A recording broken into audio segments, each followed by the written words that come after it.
제6장은 자신의 무력과 역량으로 나라를 구축한 신생 군주국에 대한 것입니다. 새로운 군주국에 대해 논하면서 위대한 인물의 사례를 인용하는 것은 당연한 일입니다. 인간은 대부분 앞서간 사람의 행적을 따르고 모방하면서 행동하기 때문입니다. 그렇더라도 선인들의 업적을 뛰어넘기는 어려운 일입니다. 하지만 그렇게 노력하면 어느 정도는 명성을 얻을 수 있을 것입니다. 새로운 군주가 신생 군주국을 다스리는 데서 겪는 어려움의 크기는 그의 역량에 크게 좌우됩니다. 군주가 되는 데는 역량과 행운이 모두 필요합니다. 그런데 만약 그가 행운에 덜 의존한다면 자신의 지위를 더 확고히 할 수 있을 것입니다. 행운이나 타인의 호의보다 자신의 역량에 의해 군주가 된 인물로는 모세, 키로스, 로물루스, 테세우스 등을 예로 들 수 있습니다. 나라를 세우는 데에 가장 어려운 일은 새로운 제도와 통치 양식을 만드는 것입니다. 이런 일에 대해 기득권자들은 적대적이고 신흥수의 세력은 미온적이기 때문입니다. 그들이 미온적인 이유는 원래 인간 속성이 회의적이라 결과를 보기 전에는 믿지 못하는 탓입니다. 그러므로 개혁자가 성공하려면 타인에게 의존하기보다 자신의 힘으로 밀어붙여야 합니다. 바로 이런 이유 때문에 반드시 무력이 필요한 것입니다. 제7장은 타인의 무력과 호의로 권력을 잡은 신생 군주국에 대해 살펴보겠습니다. 국가를 돈으로 사거나 타인의 호의로 얻게 되면 그 지위를 유지하는데 많은 어려움을 겪게 됩니다. 이런 예는 그리스에서 많이 볼 수 있습니다.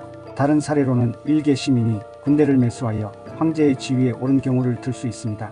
이들의 지위는 그를 군주로 만들어준 자의 의지와 호의에 전적으로 달려있기 때문에 지극히 불확실하고 불안정한 것입니다. 이런 인물들은 권력을 유지하는 법을 알지 못하며 유지할 능력도 없습니다. 군주가 되는 두 가지 방법, 즉 자신의 역량에 의한 것과 타인이 호의에 의한 것에 관한 최근 사례로는 프란체스코 스포르차와 체사레 보르자를 들 수 있습니다. 제8장은 사악한 방법으로 군주가 된 인물들입니다. 일개 시민이 군주가 되는 방법에 두 가지가 더 있습니다. 하나는 전적으로 사악한 수단으로 권력을 장악하는 방법이며 다른 하나는 동료 시민들의 지지를 받아 통치자가 되는 방법입니다. 그중 첫 번째 방법에 관한 두 가지 사례를 들겠습니다. 하나는 사라쿠사의 왕이 된 시칠리아의 아가토클레스이며 다른 하나는 우리 시대의 페르모 올리베로토입니다. 그들이 왕권을 잡은 방법은 지도층 인사를 연회 등의 행사를 빌미로 초대한 후 모두 살해하는 것이었습니다. 그렇게 장악한 권력을 얼마나 오래 유지할 수 있느냐는 잔인한 조치를 얼마나 계속하느냐에 달렸습니다.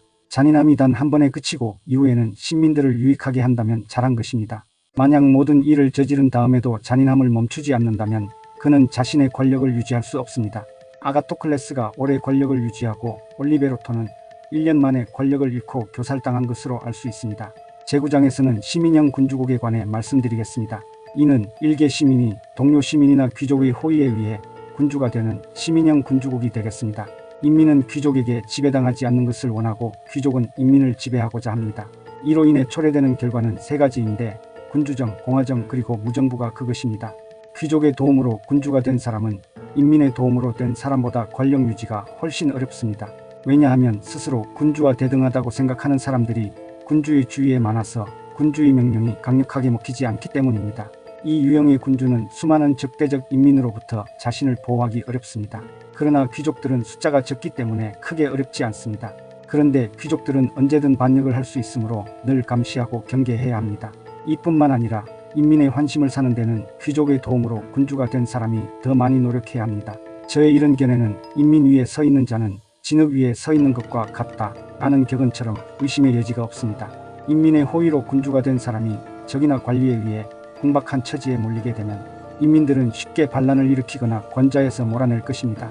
그러므로 현명한 군주는 어떤 상황에서도 시민들이 군주를 믿고 따르도록 조치를 해두어야 할 것입니다. 제10장은 국력에 따라 군주가 대처하는 방법입니다. 군주국을 논할 때 염두에 둘 또 하나는 유사시 자신을 방어하기 위해 충분한 권력을 가지고 있느냐는 것입니다. 만약 군대가 부족하다면 그는 성 밖의 용토는 신경 쓰지 말고 요새를 튼튼히 하고 식량을 충분히 비축해야 합니다. 적은 그렇게 하는 통치자를 만만치 않게 볼 것이고 공격을 망설일 것입니다. 독일의 도시들은 완전히 독립적이고 그들은 자신이 원할 때만 황제에게 복종합니다. 그들은 다른 인접 국가나 세력을 두려워하지 않습니다. 질서 있는 견고한 도시와 인민들에게 미움받지 않는 군주는 어떤 공격에도 안전합니다. 왜냐하면 변화무쌍한 이 세상에 1년 내내 군대로 성을 포위한다는 것은 사실상 불가능하기 때문입니다. 게다가 적이 성 밖의 민가를 불태우고 약탈하게 되면 시민들은 한데 뭉쳐 군주와 혼연일체가 됩니다. 인간은 본질적으로 자신이 받은 은혜는 물론 베푼 은혜에 의해서도 유대가 강화되는 존재이기 때문입니다.